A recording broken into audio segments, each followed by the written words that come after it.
the AIM, the first and only PhD in data science program in the Philippines and among the few in Asia. Let us all welcome Dr. Christopher Monterola. Thank you, Monique. May I share my screen, please? Yes, go ahead, please. Can you see my screen? Yes, we can see your screen. Is it in the presenter's view? Yes. Okay, thank you so much, Monique. I hope you guys can hear me clearly. Yes, good morning. Magandang umaga po sa inyong lahat, Professor Pitan and Monique. And thank you for the invitation. Especially thank you to Professor Jimmy Caro, for this invitation for today's event. I believe that the theme for today's seminar is research as a career. And I would like to start with that idea that one thing na i-discuss ko po ngayon is the concept of data science. And data science is an applied research. Becoming a data scientist is actually having a career in research. And I will be describing why is that the case. No? But before I start, let me give you, so the title of my presentation is Case Study of How Data Science Drives Industry and Government Innovation.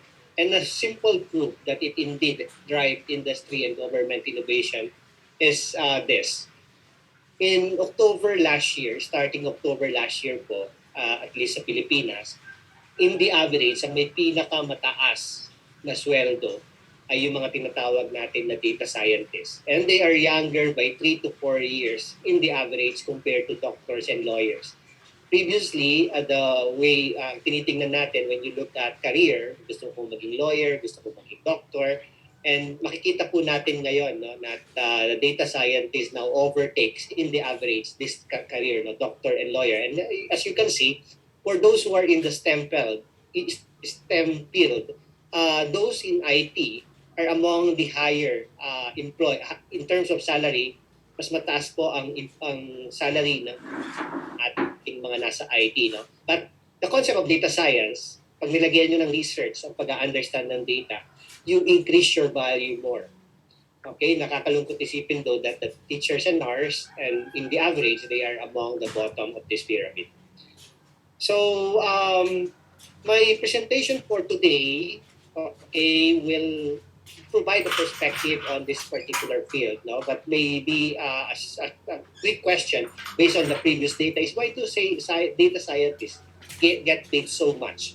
And this is what I will be highlighting in my presentation for today. The first one, we all know this, we are not training enough data scientists, proper trained data scientists, which is really about anchoring through applied research.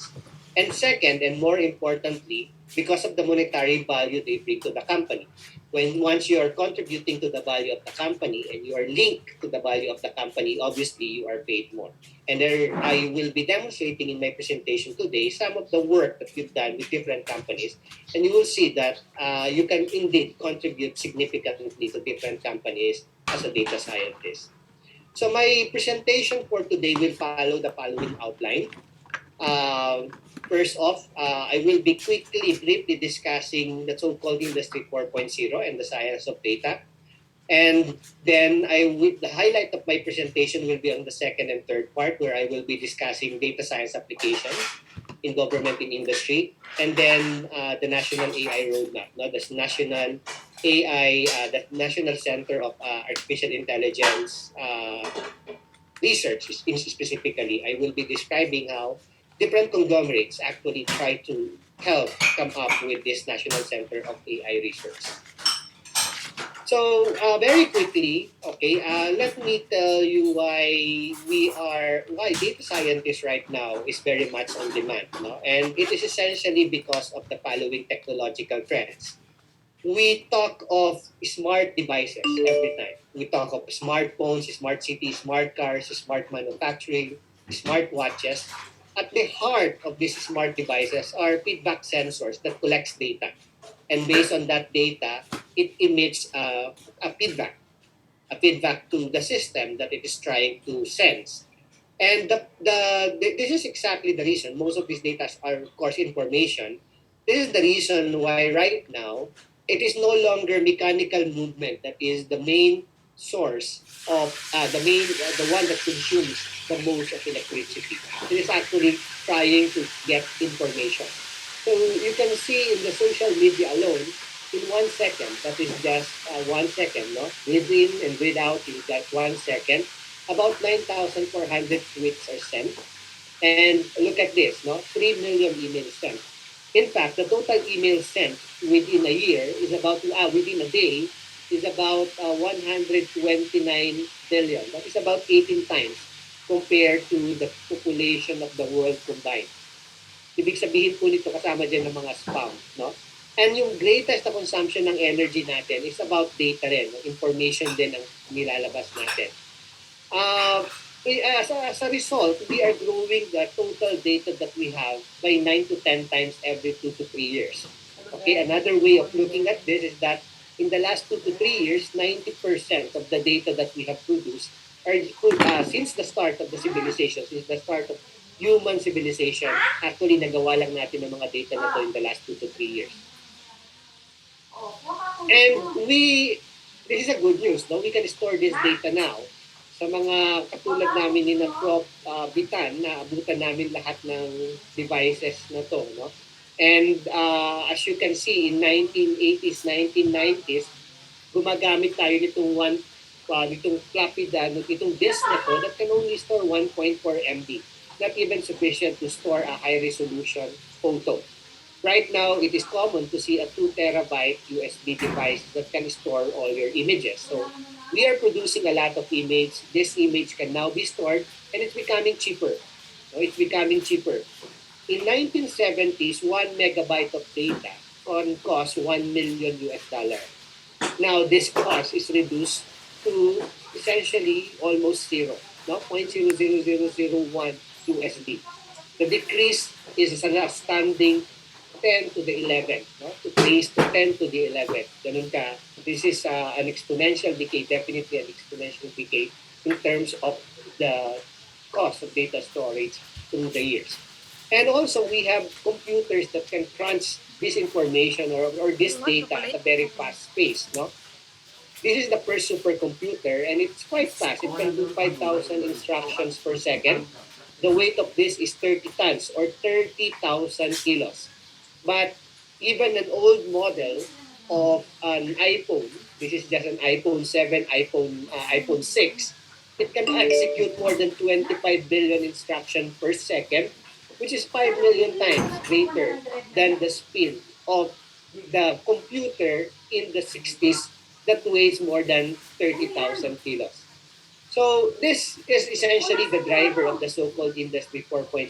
And to all our audience out there, ito po yung reason, yung big data, bigger storage, and very powerful computers, kaya hindi lamang nagkakaroon ng innovation, pero nag-accelerate ang innovation na nangyayari. New paradigms are being developed, new business models are being developed, and yung mga tinatawag natin na gut feel, nawawala na yan. No? Kasi nalalaman natin that there is a better way of doing business, no? Or creating innovation. And though the good news is that, as you all know, technology has improved human lives. Medyo nabawasan ng konti yung lifespan, but the trajectory is that it continues to increase, no? From 61 in 1937 to 77.5 years old in the average para sa human population. But the bad news is that the companies are actually, hindi ko alam kung necessarily bad news to, pero namamatay po yung mga companies. S&P 500 companies are the top 500 companies in the US stock market. You can imagine that these are actually the top 500 companies in the world. And from an initial of 75 years of lifespan, okay, in 2012, naging 15 years na lang po ang lifespan niya. In fact, 12 to 15 na ngayon yung lifespan ng mga companies na S&P 500. Ibig sabihin po nito, ito yung challenge sa generation ng mga bata ngayon, sa inyo po, ng mga estudyante dito. In your next job, pag hindi po katulad naming mga nasa 40s na nasa 50s na isang trabaho lang minsan, doon na kami forever. No? Yan, mga taga UP who is sponsored this, most probably they've been with UP for the longest time. Pero kayo po, may challenge na ganyan. No? You have to find 3 to 4 jobs in your 40-year career. And it is important therefore na kailangan yung mga emerging technology naturally na nalalagay ninyo sa inyong perspective. So why am I talking about AI? Because of all the technology that exists now, AI adoption across industries is the highest. No? That they are expecting 63% to 59%, and this is a 27 result, okay, of offerings and processes it will be impacting industries.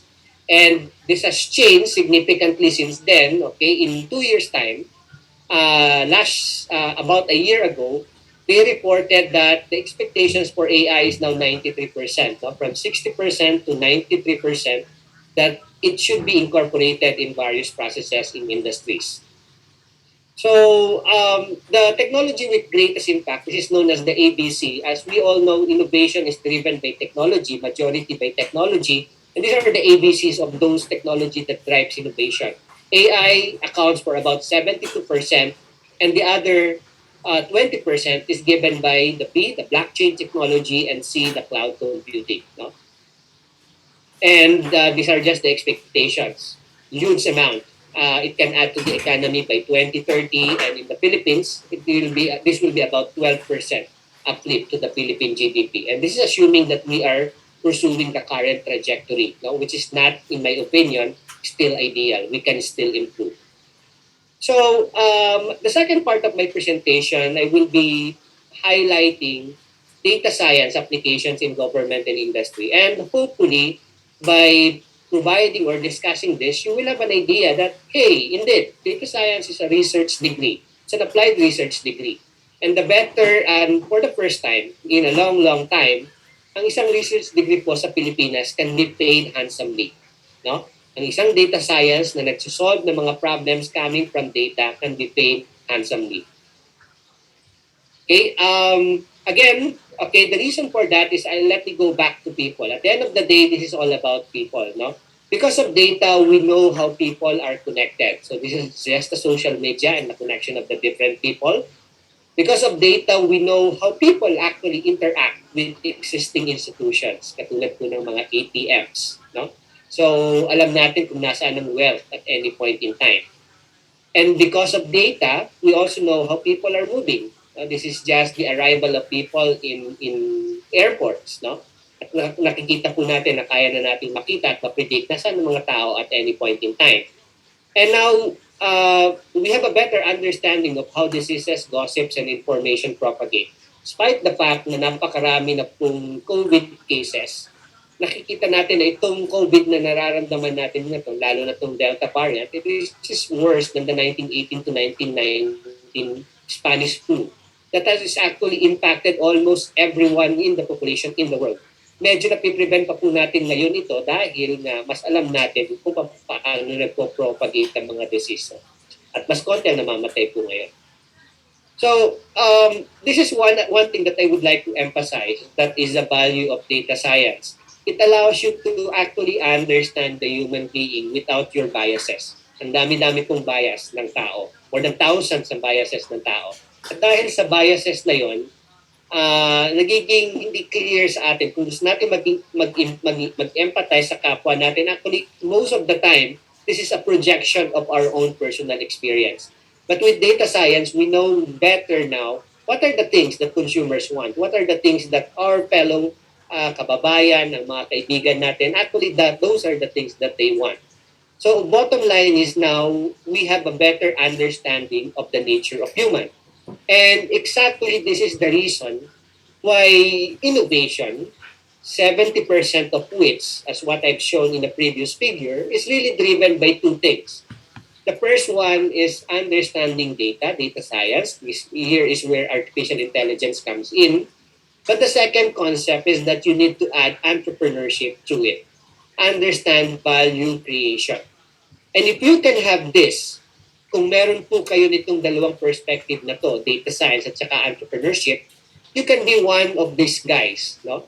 Most innovative company in the world known as the Gandalf, no? Google, Amazon, Netflix, DBS, Apple, LinkedIn, Facebook, all of you probably consume this except for DBS, although I saw na merong kaninang galing sa Singapore. Lahat po yan were created by guys who has a very good understanding about data, has very good understanding about the IT, no? Lahat po yan, no? Si Page and Green, when they created the PageRank algorithm, doon nagsimula ang Yahoo. Si Bezos, who's an electrical engineer, okay, created currently the largest corporate companies in the world, the most valuable company in the world, Amazon. Netflix was created by Hastings, etc. No? Zuckerberg, Huffman, etc. Lahat po ito ay may ability na maintindihan ng data, may ability ng tungkol sa IT, and at the same time, meron silang entrepreneurship skill para magkuha ng mga value sa mga information na ito. And this has been their strength. No? The most valuable companies in the world were created by professionals who understands data science, who understands IT, okay, who understands emerging technology. And they are naturally researchers, intrinsically researchers. So, some examples po so that I can show you kung paano tinutulungan ng data science ng AI ang iba't ibang companies at government institutions. This is a work that we've done with Bangko Sentral ng Pilipinas. As you all know, Bangko Sentral ng Pilipinas is responsible for processing or looking at more than 500 companies every month, 500 financial institutions every month.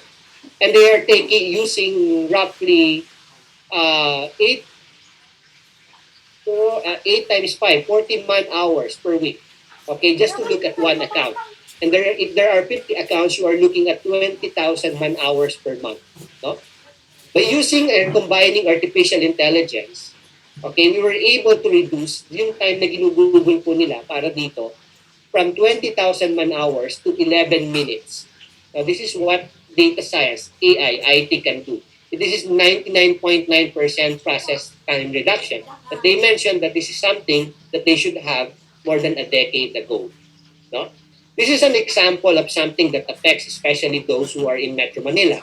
Angat Dam supplies more than 92% of the water consumption sa Metro Manila at all the way to Bulacan and Calabarzon actually. But the problem is that the technology or the system that they have before can only forecast it from in 2 weeks time. By using by researching on AI and data science, we were able to extend this to 6 months. What is the difference with if you can forecast something 6 weeks, 2 weeks to 6 months? You can do intervention. No? Mapo-forecast ninyo kung kailangan pakawalan ng tubig or kailangan hindi kayo magpakawala ng tubig. The magic number for Angat Dam is 180 meters. Too less and there is no water, there will be water shortage. Too high and there is too much rain, ang mangyayari po dito, it can cause flash floods, killing lives, no? Flooding, etc. So, again, data science and AI can help in doing this. No? And we were able to demonstrate this. Again, this is research. No? Research po ang nag-drive nito. This is another work we have done with one of the biggest agricultural company in the country, more than 300 branches nationwide. And they are losing a lot of money because of the spoilage. Because they are doing this for animal feeds, no? Nasisira po, nabubulok kasi hindi nabibili. So we created an AI to make sure that the moment na pinulus nila yung mga feeds na yun at nilagay sa store na yun, okay, supply and demand essentially na problem, they will be able to have it na mabibili and specifically designed for each brand, no? Each branch. And the avoidance of spoilage allowed them to save an annual revenue of 100 million, no? Another example po, this is one of the largest manufacturing company in the world, and they are based in the Philippines. No, in fact, they produce more than 90% of one specific device na importante sa atin sa buong mundo. Sila yung gumagawa nun. They have very expensive, quite expensive equipment. Some can cost up to $500,000. And the problem is yung machine-human interaction. Pag napapagod yung tao, nagkakasakit yung tao, or hindi niya napapakilaman yung machine, nagkakaroon ng gap and therefore nagkakaroon ng disruption sa processes. What we try to understand is how do you optimize this human-machine interaction. Kailangan mo ba dapat doblihin yung tao na ilalagay mo kasi most probably inaantok yung tao kapag ginagawa yung isang specific na equipment na yon, no? So in the process, we were able to save them 75 million of savings per 10 products, and they have hundreds of products in their company because of to provide simply properly understanding machine-human interaction. This is a work that we've done with one of the largest pharmaceutical company in ASEAN, and they control also several hospitals. And as we all know, it is very important now that we understand yung hospital capacity. And the system that we develop for these guys, the research that we develop for these guys is that we try to forecast how long will this individual stay in the hospital. And by doing so, mapaplano po nila yung capacity nila, may improve nila yung quality ng service nila, at malalaman nila kung alin-ilan yung kaya nila na i-accommodate na pasyente every now and then. So we saved them 15.3 million per annum for 10 diseases for the two hospitals, at least for the two hospitals that they control. Uh, Again, this is another research, no? Contact tracing. Alam po natin na sinabi nga ni Sec Duque na may problema yung stay safe.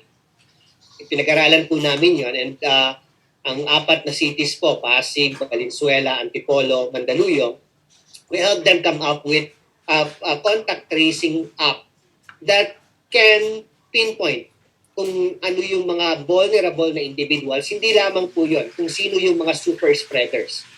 No? Kung sino yung mga super spreaders, and therefore yung mga super spreaders can impact in our calculation can actually to some extent impact more than 800 individuals. Ito yung mga paikot-ikot, galaw ng galaw, or sometimes ito yung mga cashier na pag hindi mo sila nalaman, ang dami nilang maaapektuhan. So part po ng algorithm na ginawa namin yan, dineploy namin at ginagamit po ito ng apat na consortium cities. Lima na po actually ngayon, kasama na ang Rizal.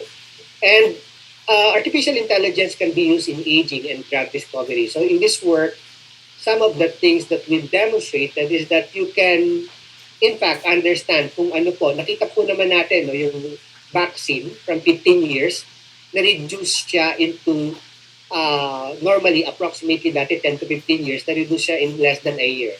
And this is because of data science. Now, this is because of the way we now understand data. Dito po sa mga research na ito, pinakita namin that the impact of the different drugs, for example, will be different for different nationality.